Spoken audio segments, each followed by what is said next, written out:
तो साथियों, हमने कमर कसी ली है कि हमने 5 जून के होने वाले एग्ज़ाम में हमें क्लियर करना है। हमको 140 से ज़्यादा नंबर लाने हैं GS 1 में, और सेकंड पेपर में हमें क्वालिफाई करना है। ये हमने जान ही लिया है, समझ लिया है। हमारे साथ मेहनत करते रहिए, आपका होगा। हमारा अगला टॉपिक है संविधान की प्रस्तावना, प्रियम्बल। प्रियम्बल के शब्दों को जानेंगे, शब्दों को समझने का प्रयास करेंगे, जहाँ से प्रश्न आते हैं उसको भी हम जानने का प्रयास करेंगे। और इससे लगातार प्रश्न आ रहे हैं, बहुत ज़्यादा टफ नहीं आ रहे हैं, लेकिन लोग गलती करते हैं, इन सरल प्रश्नों को ही गलत करते हैं। तो उसको हम गलती नहीं करेंगे, ऐसा हम प्रयास करेंगे, और हम संविधान की प्रस्तावना को पूरी तरह से याद करने का प्रयास करेंगे, इसका मनन करेंगे। और आज मैं आपको पहले दिन ही बता रहा हूँ, संविधान की प्रस्तावना को आप अपना गुरु मंत्र मान लीजिए। रोज सुबह शाम जब आपको मौका लगे, एक बार तो आपको संविधान की प्रस्तावना को बोलना है, आंख बंद करके उसका चिंतन करना है, मनन करना है। ये आपके पूरी परीक्षा यानी पूरी परीक्षा पद्धति के दौरान जब तक आप सिलेक्ट नहीं हो जाते, आपको बहुत काम आने वाली है, और सिलेक्ट होने के बाद भी आपके कार्य क्षेत्र में काम आने वाली है। संविधान की प्रस्तावना हम बात करते हैं। हम भारत के लोग भारत को संपूर्ण प्रभुत्व संपन्न समाजवादी पंथ निरपेक्ष लोकतंत्रात्मक गणराज्य बनाने के लिए तथा उसके समस्त नागरिकों को सामाजिक, आर्थिक, राजनीतिक न्याय, विचार, अभिव्यक्ति, विश्वास, धर्म और उपासना की स्वतंत्रता, प्रतिष्ठा और अवसर की समता प्राप्त करने के लिए तथा उसके समस्त नागरिकों उसके व्यक्ति की गरिमा और राष्ट्र की एकता और अखंडता सुनिश्चित करने वाली बंधुता बढ़ाने के लिए दृढ़ संकल्प होकर अपनी संविधान सभा में आज तारीख 26 नवंबर 1949 मिति मार्गशीर्ष शुक्ल सप्तमी संवत 2006 विक्रमी को एतद द्वारा इस संविधान को अंगीकृत, अधिनियमित और आत्मार्पित करते हैं। हमने संविधान की प्रस्तावना को पढ़ा। संविधान की प्रस्तावना में जो सबसे महत्वपूर्ण शब्द हैं उनको हम जानेंगे। एक बार हम और इसको जानेंगे। हम भारत के लोग यानी कौन? हमारे संविधान का स्रोत क्या है? हम भारत के लोग हैं। भारत को संपूर्ण प्रभुत्व संपन्न कैसा बनाना है? भारत को हमने अभी विशेषताओं में तुरंत जाना है कि भारत की राज्य की प्रकृति कैसी होगी। उसमें हमने स्पष्ट कहा है प्रभुत्व संपन्न होगी, ठीक है, सॉवरेन, सोशलिस्ट समाजवादी होगी, पंथ निरपेक्ष यानी सेकुलर होगी, लोकतंत्रात्मक यानी डेमोक्रेटिक होगी। हमारा भारत कैसा होगा? गणराज्य होगा यानी रिपब्लिक होगा। क्लियर है? सब किसके लिए? हम भारत के लोगों के लिए। भारत के लोग यानी उसके समस्त नागरिक, उसके समस्त नागरिकों को क्या देना है? न्याय। कौन कौन सा? सामाजिक, आर्थिक, राजनीतिक। क्रम याद रखिए, सबसे पहले सामाजिक, फिर आर्थिक, फिर राजनीतिक। स्वतंत्रता देनी है उसके नागरिकों को। स्वतंत्रता कौन कौन सी? विचार की स्वतंत्रता, अभिव्यक्ति की स्वतंत्रता, अपनी बात पहुंचाने की स्वतंत्रता यानी एक्सप्रेशन, थॉट एक्सप्रेशन, बिलीफ विश्वास, आप किसे विश्वास करें उसकी स्वतंत्रता होना चाहिए। धर्म, रिलीजन, उपासना, ठीक है, उपासना पद्धति, पूजा पद्धति आपकी कुछ भी हो सकती है, ठीक है, इसकी हमें स्वतंत्रता मिली हुई है। हमारी प्रस्तावना में ही कहा गया है। उसके समस्त नागरिक को समता देनी है, इक्वलिटी देनी है।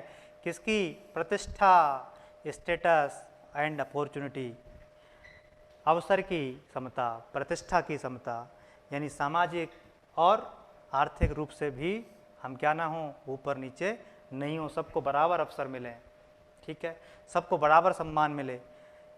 प्राप्त करने के लिए व्यक्ति की गरिमा क्या है? इंटीग्रिटी ऑफ इंडिविजुअल, ठीक है ना।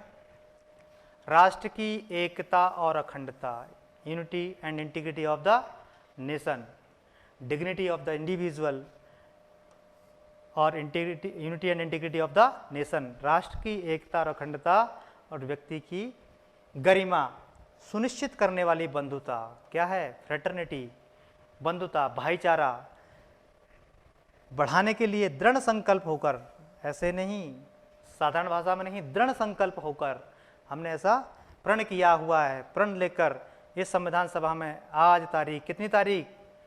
जिस दिन ये अंगीकृत हुई वो तारीख थी 26 नवंबर 1949। विशेष रूप से याद रखिए तिथि कौन सी थी?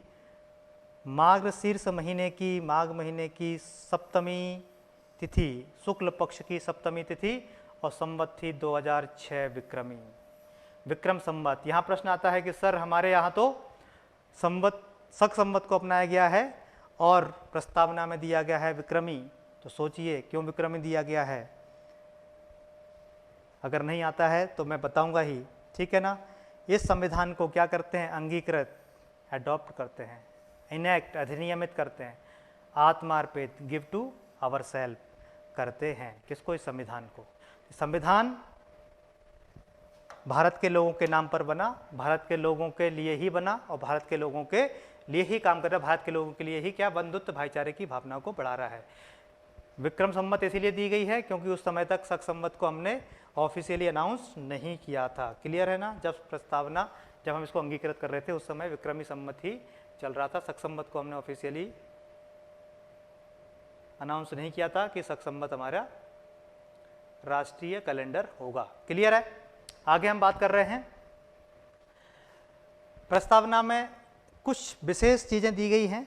सबसे पहले बताया गया है कि संविधान की शक्ति का स्रोत क्या है, सोर्स ऑफ कॉन्स्टिट्यूशन या पावर ऑफ कॉन्स्टिट्यूशन। हम भारत के लोग, कौन है, हम भारत के लोग, we the people of India, हम भारत के लोग ही संविधान की शक्ति का स्रोत हैं। संविधान को शक्ति कहाँ से मिल रही है, हम भारत के लोगों से मिल रही है। जो भारत के प्रांतों से चुने गए प्रतिनिधि संविधान सभा में बैठे थे वो मान के चल रहे थे कि सब ने हमें क्या दिया है, दायित्व दिया है कि हम भारत के लोगों को बेहतर से बेहतर संविधान बना करके दें, जो आगे आने वाले हजारों सालों तक संविधान के रूप में या इस लॉ ऑफ द लैंड के रूप में, इस भूमि के कानून के, मूलभूत कानून के रूप में काम करता रहे। भारतीय राज्य की प्रकृति बताता है, nature of the Indian state. भारतीय राज्य की प्रकृति कैसी होगी, कई बार, 2 बार लगातार बता चुके हैं। प्रभुत्व संपन्न होगी, जिसको हम कहते हैं सॉवरेन, संप्रभु, प्रभुत्व संपन्न, संपूर्ण प्रभुत्व संपन्न, एक ही शब्द है जिसको हम सॉवरेन कहते हैं। इसका अर्थ होता है सीधा सीधा जहां पर निर्णय लेने की पूर्ण स्वतंत्रता होती है, निर्णयों में किसी भी प्रकार के, किसी का भी दबाव नहीं होता है, किसी का प्रभाव नहीं होता है। अपने स्वभाव के, मैं हमेशा कहता हूँ, ना दबाव में ना प्रभाव में, अपने स्वभाव में जहाँ निर्णय लिए जाते हैं वही संप्रभुता कहलाती है। क्लियर है। आगे हम बात करते हैं समाजवादी। समाजवादी प्रकृति होगी, सोशलिस्ट स्ट्रक्चर होगा। सोशलिस्ट में हमेशा हम बात करते हैं जहाँ पर ऊंच नीच का भेदभाव खत्म हो जाता है, जहाँ चाहे सामाजिक रूप से, आर्थिक रूप से या राजनीतिक रूप से समानता की बात होती है, हम उसको कहते हैं समाजवादी स्टेट। जहाँ पर सभी चीज़ें समान, सबके लिए इक्वल हों, वो सब व्यवस्था समाजवादी व्यवस्था होती है। तो दूसरी प्रकृति हमारे भारतीय स्टेट की है, हमारा नेचर है, वो है समाजवादी व्यवस्था, जो बाद में जोड़ा गया, ये हम बाद में बताएंगे। 42वां संविधान संशोधन अधिनियम के तहत समाजवादी पंथ निरपेक्ष शब्द भी तभी जोड़ा गया। इसको सेकुलर, सेकुलर का हिंदी किया गया पंथ निरपेक्ष।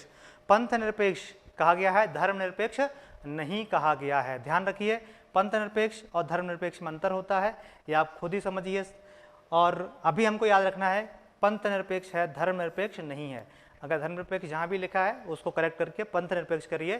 संविधान के अंदर पंथ निरपेक्ष ही किया गया है। इस पर भी बहुत बड़ी डिबेट है कि इसको धर्मनिरपेक्ष और पंथ निरपेक्ष में क्या अंतर है और क्यों पंथ निरपेक्ष ही कहा गया है। ठीक है ना। तो हम ध्यान रखेंगे, पंथ निरपेक्षता जहाँ पर राज्य का कोई पंथ या कोई धर्म नहीं होगा, राज्य के दृष्टि में सभी धर्म या पंथ कैसे होंगे, समान होंगे। उसकी नज़र में सभी एक समान, सभी धर्मों को बराबर हितकारी होंगे, सभी धर्मों के लिए बराबर काम करेंगे। अगर होली दिवाली की छुट्टी होती है तो ईद की भी होती है और ईस्टर की भी होती है। ठीक है ना। अब हम बात करते हैं भारतीय राज्य की प्रकृति। लोकतंत्रात्मक होगी, डेमोक्रेटिक होगी, यानी लोकतंत्र, जहाँ पर आपने लोकतंत्र की बहुत अच्छी परिभाषा सबने पढ़ी होगी, सुनी होगी, जानी होगी। जनता का, जनता के लिए, जनता द्वारा शासन क्या कहलाता है, लोकतंत्र कहलाता है। यानी जनता द्वारा चुने गए प्रतिनिधियों के माध्यम से हमारे यहाँ शासन व्यवस्था चलती है। लोकसभा प्रतिनिधि हम चुनते हैं, राज्यों की विधानसभा में विधानसभा प्रतिनिधि चुनते हैं, जिसको हम एमएलए कहते हैं। तो हमारे यहाँ कैसी व्यवस्था है, लोकतंत्रात्मक व्यवस्था है। और गणराज्य, जहाँ का मुखिया, जिस भी राज्य का मुखिया, राज्य मतलब होता है स्टेट, राजनीतिक इकाई, यानी जिसमें हम बात कर रहे हैं भारत एक राजनीतिक इकाई के रूप में, भारत राष्ट्र का मुखिया निर्वाचित होता है वो वंश के आधार पर या नॉमिनेशन के आधार पर नहीं होता है। वो किसके आधार पर होता है? जनता के द्वारा चुना गया होता है। प्रत्यक्ष नहीं होता, हमारे यहाँ कैसे होता है? अप्रत्यक्ष चुनाव होता है। और चुनाव की पद्धति क्या होती है? हमारे राष्ट्रपति वाले प्रावधानों में हम पढ़ेंगे, एकल संक्रमणीय समानुपातिक प्रतिनिधित्व की प्रणाली, ठीक है ना। तो हमारे राज्य का मुखिया राष्ट्रपति कैसा है? निर्वाचित है, वो नॉमिनेटेड या वंश के आधार पर नहीं है, नामांकित, मनोनीत या फिर अन्य आधार पर वो उसको नहीं चुना जाता है, निर्वाचित किया जाता है। किसके माध्यम से? उसका एक निर्वाचक मंडल है, उसके माध्यम से, ठीक है। आगे हम इसको जानेंगे, ठीक है। तो गणराज्य का सीधा मतलब है जिस राज्य का मुखिया जो है निर्वाचित हो, उसे हम गणतंत्र या गणराज्य कहते हैं, रिपब्लिक कहते हैं। संविधान का उद्देश्य के बारे में कहा गया, बताया है हमारी प्रस्तावना में। संविधान का उद्देश्य क्या है, पर्पस क्या है, ऑब्जेक्टिव्स क्या है? हमारे संविधान के उद्देश्य है न्याय, आपको मैं बता चुका हूं, अभी पढ़ा, सामाजिक, आर्थिक, राजनीतिक न्याय की बात की है। सामाजिक न्याय जिसके अंतर्गत समानता की बात करेंगे, आर्थिक न्याय, आर्थिक समानता, आर्थिक न्याय की बात करेंगे, और राजनीतिक न्याय यानी जहां पर राजनीति में सबका प्रतिनिधित्व हो। राजनीतिक प्रतिनिधित्व का मतलब न्याय निर्णयों में भागीदारी, राजनीतिक न्याय की बात करता है। आर्थिक न्याय जिसमें अवसर की समानता हो, आर्थिक रूप से सभी बहुत ऊपर नीचे भेदभाव ना हो, और साथ साथ में कोई किसी के ऊपर दबाव करके डाल करके अपने काम न करवाए, उसको हम कहते हैं आर्थिक न्याय।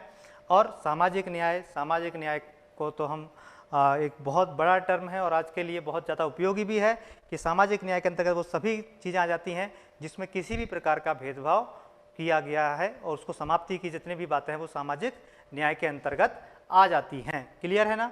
स्वतंत्रता हमने बात की प्रस्तावना के अंतर्गत।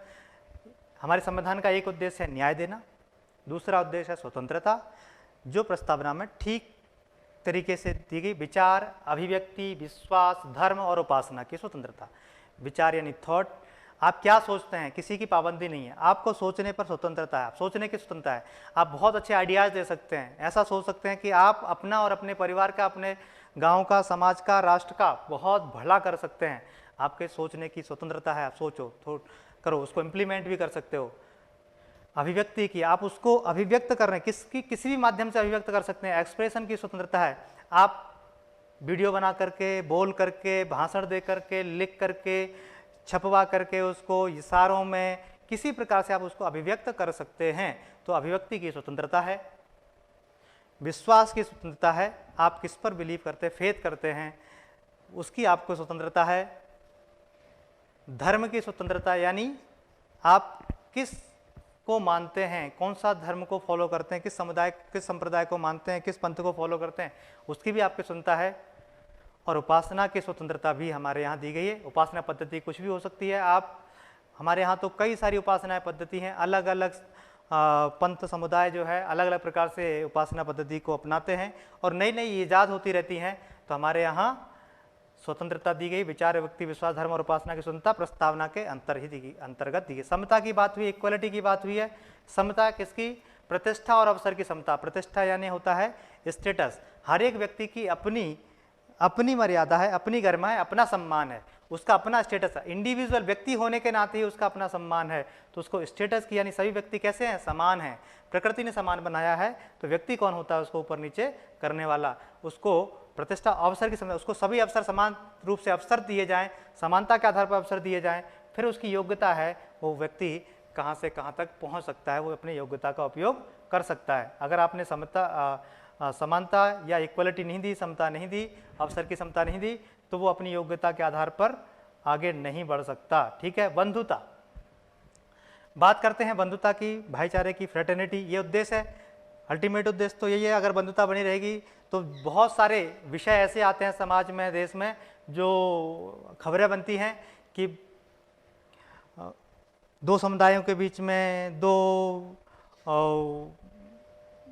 गांव के बीच में, दो मोहल्लों के बीच में, या अलग अलग प्रकार से अलग अलग गुटों के बीच में विवाद हुआ, विद्वेष हुआ।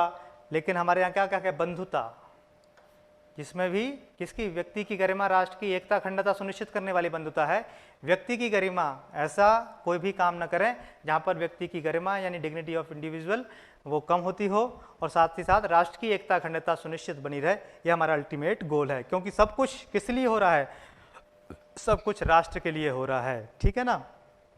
और राष्ट्र में इंडिविजुअल बहुत महत्वपूर्ण है। तो संविधान के उद्देश्य, पर्पज यानी ऑब्जेक्टिव्स बताए गए हैं। 4 ऑब्जेक्टिव, न्याय, स्वतंत्रता, समान, समता और बंधुत्व। संविधान को अपनाने की तिथि बताई गई है। संविधान कब हमने अपनाया, अंगीकृत किया, अडॉप्ट किया, ये तिथि है यानी ये तारीख है 26 नवंबर 1949, और तिथि है शुक्ल पक्ष की सप्तमी, महीना है मार्गशीर्ष, साल है संवत 2006, वो है विक्रम संवत, ठीक है ना। क्या किया गया इस दिन, हमने अंगीकृत किया, एडॉप्ट किया, ध्यान रखें, अंगीकृत किया, अधिनियमित किया, इनेक्ट किया, गिव टू अवर सेल्फ, आत्मार्पित किया। तो हमको ध्यान ये रखना है कि हमने इस दिन लागू नहीं किया, इस दिन प्रवर्तन में नहीं, इन्फोर्स नहीं किया, हमने लागू नहीं किया पूरी तरह से, लेकिन बहुत सारे प्रावधान आज के दिन। तो आपने इस पूरे स्ट्रक्चर के माध्यम से समझ लिया है कि प्रस्तावना के अंतर्गत है क्या क्या।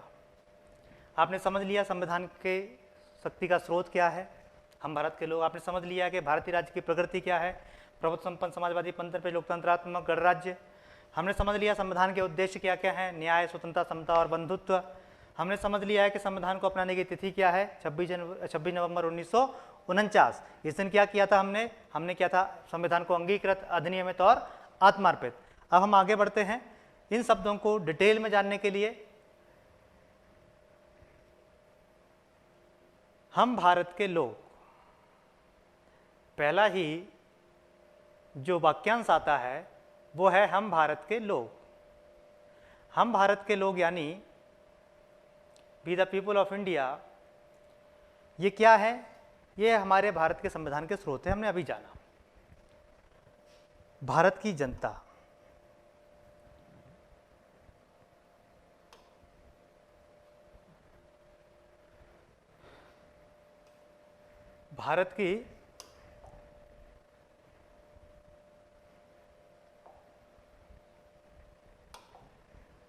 भारत की जनता है। हम भारत के लोग क्या है, भारत की जनता है, public of, people of India है, पब्लिक है, भारत की जनता है। भारतीय संविधान जो है भारत की जनता की संप्रभु इच्छा के आधार पर बना है। भारतीय संविधान कैसे बना है, भारत की जनता की संप्रभु इच्छा के आधार पर बना है। संप्रभु, बार बार शब्द आ रहा है संप्रभु, आगे भी हम संप्रभुता को, प्रभु संपन्न को, सोवरेनिटी को पढ़ेंगे। संप्रभु का मतलब ही होता है हम अपनी इच्छा से काम करने के लिए पूर्णतः स्वतंत्र हैं। अपनी इच्छा से किए गए काम स्वतंत्रता कहलाती है, और जो पूर्ण स्वतंत्रता होती है वही संप्रभुता होती है, ठीक है ना। आलोचना होती है इसकी, हम भारत के लोग, प्रस्तावना में दिया तो गया है। आलोचना किस आधार पर होती है, आलोचना होती है कि संविधान सभा की स्थापना ब्रिटिश संसद अधिनियम के माध्यम से हुई, आपको पता है, कैबिनेट मिशन के माध्यम से, और ब्रिटिश सरकार के इच्छा के अनुसार हुई थी। तो हम इसको कैसे कह सकते हैं कि भारत की जनता की संप्रभु इच्छा है, हम भारत के लोगों के आधार पर की गई है, इसकी आलोचना होती है।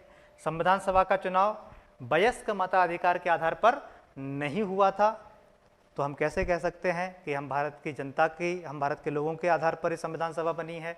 लेकिन इन सब के बावजूद हमको पता है कि हमने अभी पढ़ा कि भारतीय स्वतंत्रता अधिनियम 1947 के बाद ये संविधान सभा कैसी हो गई थी, पूर्णतः संप्रभु और स्वतंत्र हो गई थी।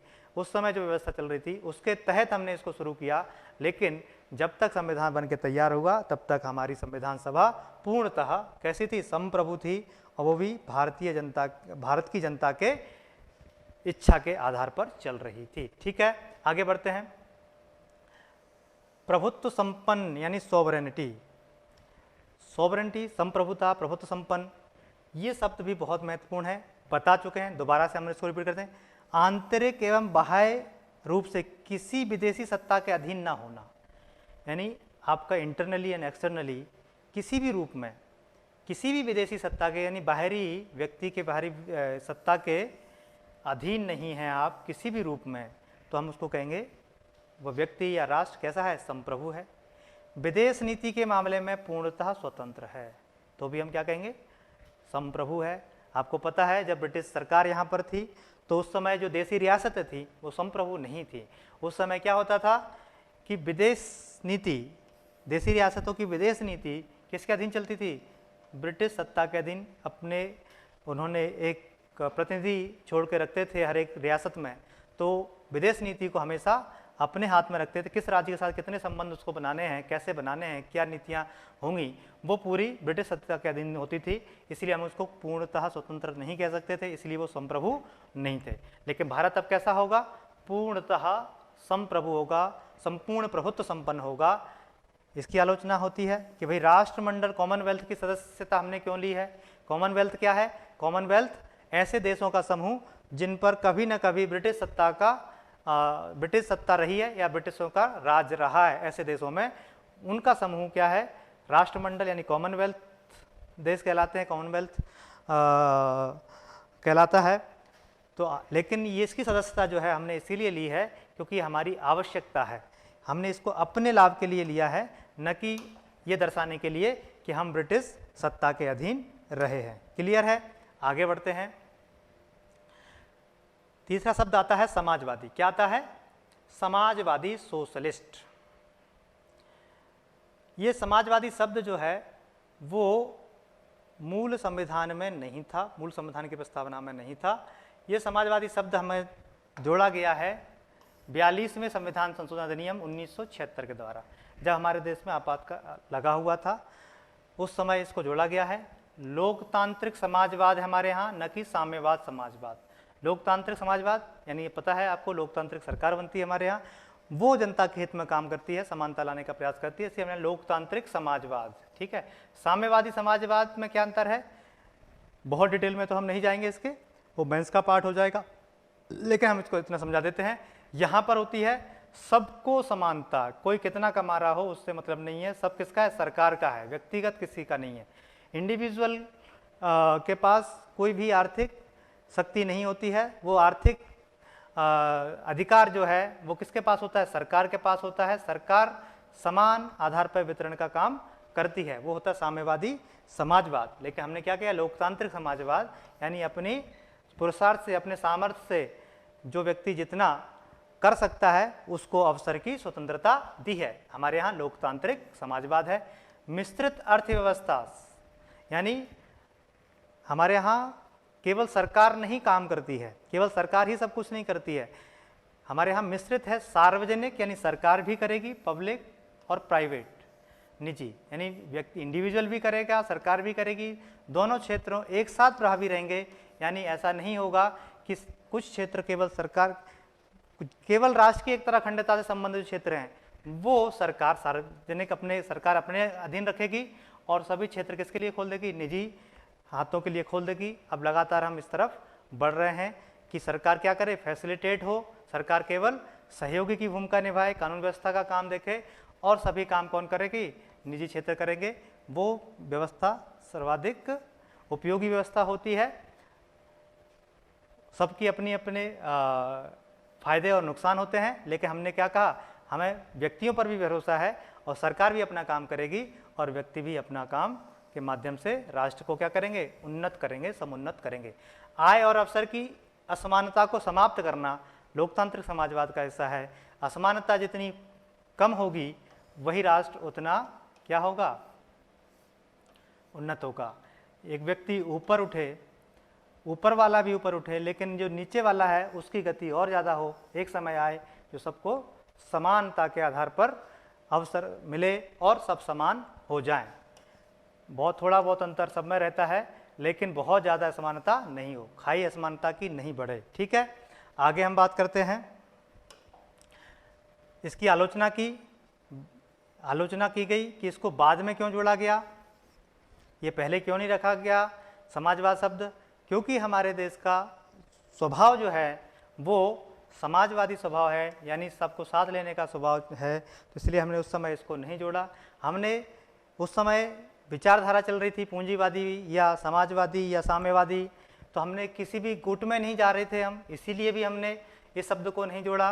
बाद में लगा कि व्यवस्था में असमानता बढ़ रही है तो हमको समाजवादी शब्द प्रस्तावना में ही जोड़ देना चाहिए, ताकि जब भी इंटरप्रिटेशन हो संविधान का तो उसमें समाजवादी शब्द सबके सामने दिखे। ठीक है ना।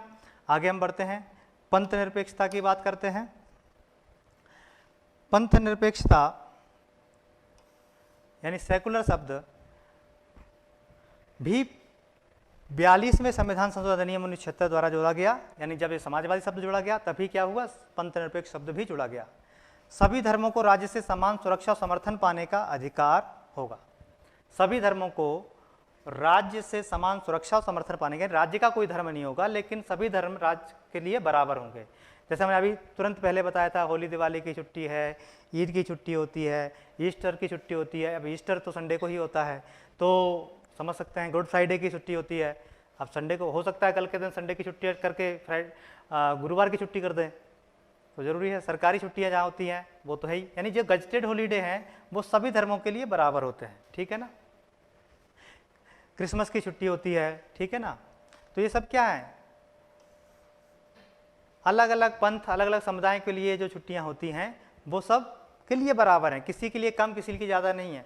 जिसके लिए राज्य के लिए सभी महत्वपूर्ण है, राज्य के लिए क्या है, सभी धर्म कैसे हैं, महत्वपूर्ण हैं, समान है। आलोचना, ये भी आलोचना हुई कि इसको भी बाद में क्यों जोड़ा गया। हमारे संविधान निर्माताओं ने इस पर चर्चा की और निर्णय ये हुआ कि पंथ निरपेक्षता जो है हमारे भारतीयों का स्वाभाविक गुण है। हमारा भारत का इतिहास हजारों सालों का इतिहास है और यहाँ पर अलग अलग पूजा पद्धति के लोग आते रहे हैं और इसी भूमि पर बसते रहे हैं और यहीं पर समाहित होते रहे हैं। और साथ ही साथ हम डिफाइन नहीं कर सकते पंथ निरपेक्षता को, पंथों को ही डिफाइन नहीं कर सकते, क्योंकि हर साल हमारे यहाँ कई सारे नए पंथ हो जाते हैं और इतने सारे संप्रदाय, इतने सारे पंथ हैं, रास्ते हैं ईश्वर तक पहुँचने के, वो हम डिफाइन नहीं कर सकते। ये सब बातें पंथ निरपेक्षता के संबंध में आती हैं, विषय आते हैं, इसलिए उस समय नहीं जोड़ा गया। बाद में जोड़ दिया गया तो कोई अपराध भी नहीं हुआ है, क्योंकि बाद में भी इसके जो जुडिशियल रिव्यू हुआ तो उसमें भी ये शब्द को ठीक ही पाया गया कि ऐसा कोई इसमें बुराई नहीं है। और जब सरकार बदली राष्ट्रीय आपातकाल के बाद, उस समय की सरकार ने भी इसको नहीं हटाया है। तो इसका मतलब है कि पंथ निरपेक्षता शब्द हमारे संविधान में दिया गया, प्रस्तावना में दिया गया ऐसा शब्द है जो भारत के स्वभाव को बताता है। ठीक है। लोकतंत्रात्मक यानी डेमोक्रेटिक, लोकतंत्रात्मक व्यवस्था, लोकतंत्र किसे कहते हैं, सर्वोच्च सत्ता यानी जो हायर अथॉरिटी है वो किसके हाथ में होती है, जनता के हाथ में। अब हमारे मन में प्रश्न आता है कि जनता के हाथ में कैसे होती है सर, जनता तो सबसे ज़्यादा वनरेबल है, सबसे ज़्यादा ऐसा समूह है कि प्रताड़ित होता है।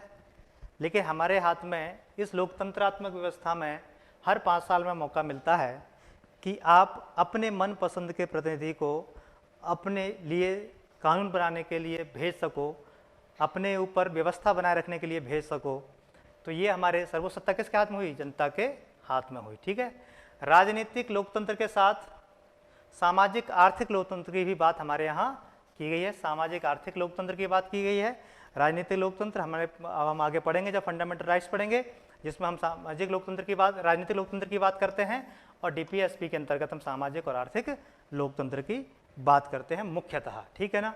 भारतीय लोकतंत्र की विशेषताएं क्या है, पहले यह प्रातिनिधिक संसदीय शासन व्यवस्था है।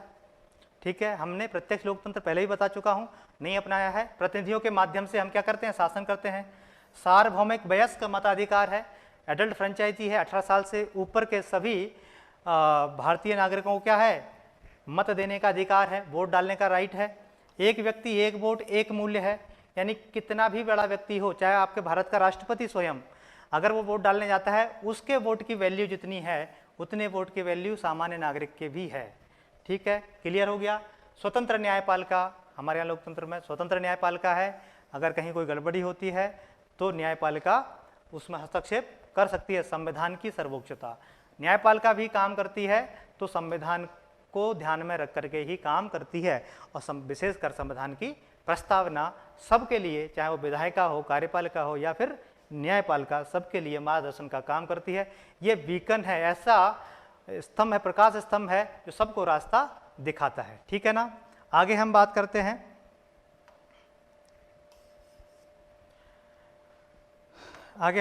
हैं गणराज्य यानी रिपब्लिक। पहले बता चुका हूं, राज्य राष्ट्र का प्रमुख प्रत्यक्ष या परोक्ष रूप से लोगों द्वारा निर्वाचित हो, प्रत्यक्ष रूप से हो या परोक्ष रूप से हो, डायरेक्ट हो या इनडायरेक्ट हो। हमारे देश का राष्ट्रपति अप्रत्यक्ष रूप से यानी परोक्ष रूप से, इनडायरेक्ट रूप से क्या होता है, निर्वाचित होता है।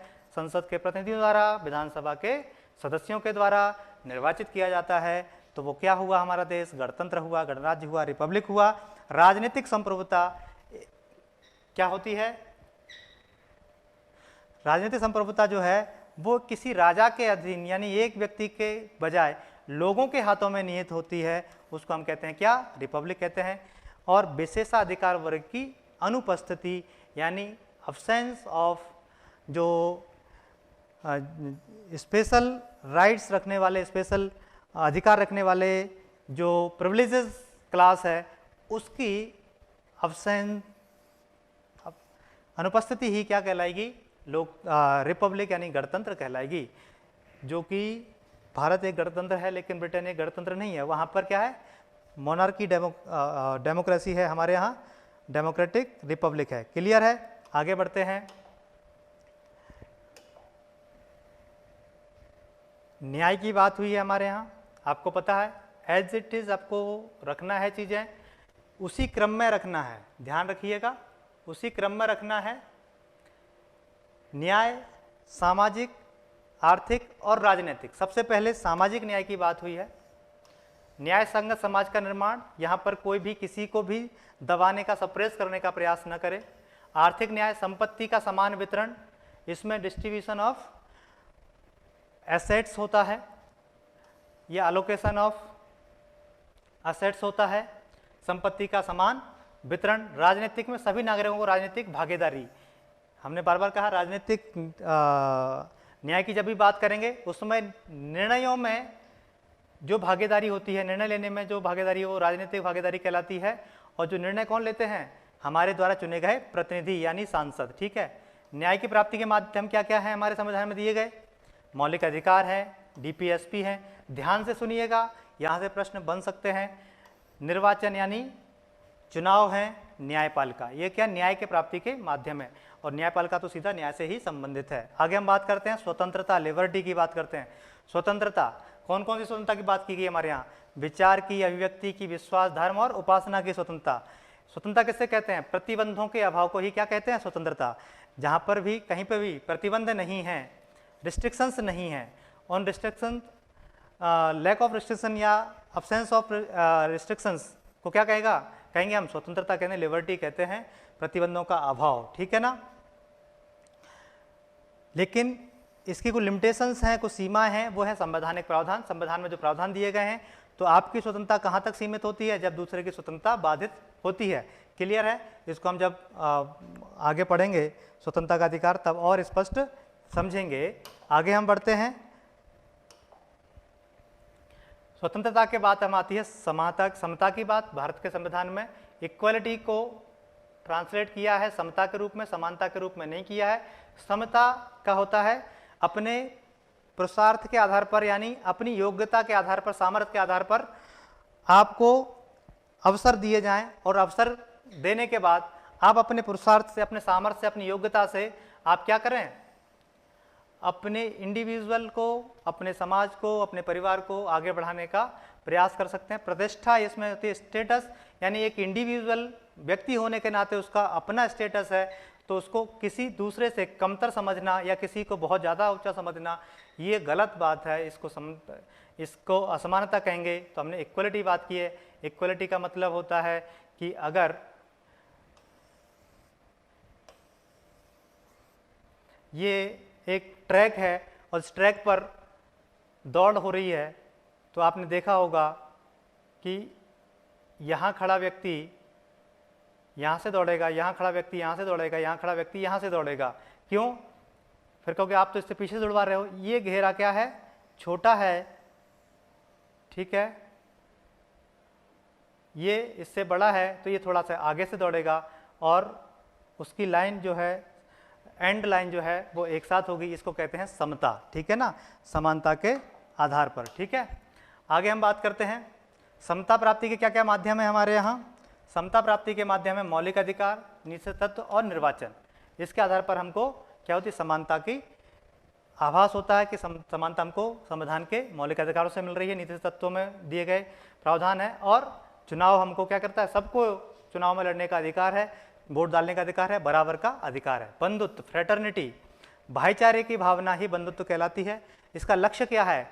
बंधुत्व का लक्ष्य है व्यक्ति की गरिमा, राष्ट्र की एकता और अखंडता का सुनिश्चयन, एकदम निश्चित करना कि राष्ट्र की एकता और अखंडता हमारी कहीं न जाए, व्यक्ति की गरिमा भी बनी रहे।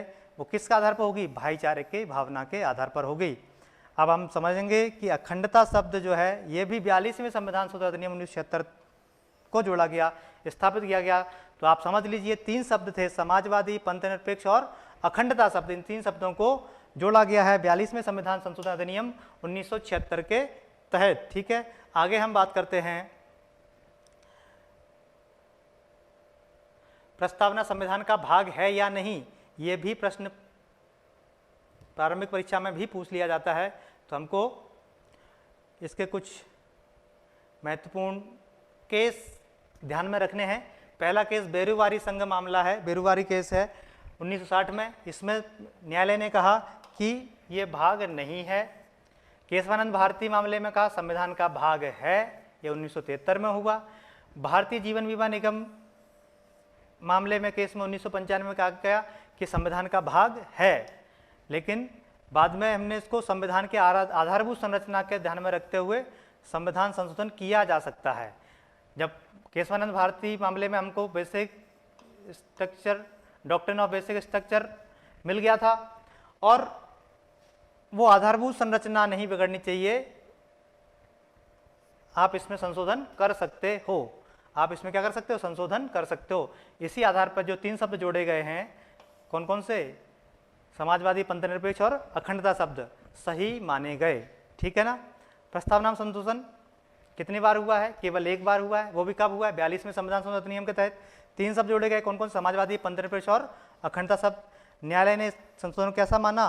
वैध माना। न्यायालय ने को स्वीकार किया कि ये सब जो 3 शब्द जोड़े गए हैं वो ठीक हैं, कहीं गलत नहीं है। इनके प्रश्नों को, प्रश्न हालांकि हम पूरे लेक्चर के एक साथ ही लेने वाले हैं, लेकिन इसमें कुछ प्रश्न अभी लेटेस्ट में आए हैं, 2017 में कुछ प्रश्न आए हैं, पहले भी आए हैं, बाद में लगातार प्रश्न आते हैं। निम्नलिखित में से कौन सा एक भारत के संविधान के उद्देश्य में सन्निविष्ट नहीं है? विचार की स्वतंत्रता, आर्थिक स्वतंत्रता, अभिव्यक्ति की स्वतंत्रता, विश्वास की स्वतंत्रता। सीधे सीधे प्रश्न है, प्रस्तावना से आते हैं। इसीलिए मैं कहता हूँ प्रस्तावना को आपने अपना रिचुअल्स बना लेना है, प्रतिदिन इसको पाठ की तरह करना है, सुबह शाम, सोते हुए, जागते हुए, जब भी समय मिले। मैं कहता हूँ सुबह सुबह जागो, एक बार प्रस्तावना को का चिंतन मनन जरूर कर लो, पूरा एज इट इज शब्द से उसको बोलो। ठीक है, तो आपको पता है कौन सा उत्तर होगा इसमें? आर्थिक स्वतंत्रता नहीं, आर्थिक न्याय की बात की है। ठीक है, तो उत्तर कौन होगा? आर्थिक स्वतंत्रता। ठीक है, 2017 में ही एक और प्रश्न आया है, वो प्रश्न है भारत के संविधान निर्माताओं का मत निम्नलिखित में किसमें प्रतिबिंबित होता है? संविधान निर्माता क्या सोचते थे, वो कहाँ से हम समझ सकते हैं? उद्देश्य का, मूल अधिकार, डीपीएसपी या मूल कर्तव्य? तो सीधी बात है, उद्देश्य का आंसर है। सीधे सीधे प्रश्न आ रहे हैं, तो आप समझ सकते हैं कि प्रस्तावना कितना महत्वपूर्ण पार्ट है। और आप, इसीलिए हम बार बार आपको कहते हैं कि प्रस्तावना को क्या करना है? डेली पढ़ना है, चिंतन करना है, उसका मनन करना है। इसके प्रश्न और भी आए हुए हैं, जब हम पूरा लेक्चर समाप्त करेंगे तो हम सभी प्रश्नों को, जितने अभी तक आए, जितने इस सेक्शन में आए हुए प्रश्न हैं नागरिकता तक, सभी डिस्कस करेंगे। इसी के साथ आगे हम टॉपिक पर चलते हैं, जो है हमारा संघ और उसका राज्य क्षेत्र। ठीक है।